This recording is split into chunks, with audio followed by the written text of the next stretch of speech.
In this video, I'm going to show you how to increase leverage in AvaTrade. Now, the first thing I have to tell you is that if you just have a normal account in AvaTrade, you actually cannot increase your leverage to trade with, okay? However, if you meet the requirements and can actually become a professional trader on AvaTrade, then you'll be able to trade with higher leverage. And the way you can do this is by going down here to the chat box, bottom left, click in to chat with us.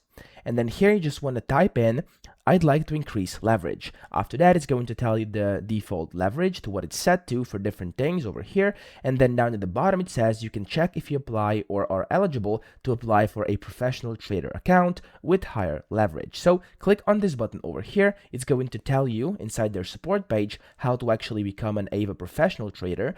And over here, of course, it says you have to at least meet 2 out of 3 below criteria, and then you can read about that. And if you actually do meet this criteria, you can then apply via their support to actually become a professional trader, and then you'll be able to go ahead and increase your leverage and trade with higher leverage here on Ava. So that's pretty much it. I hope this video helped you out. If it did, please subscribe to the channel and help me out as well.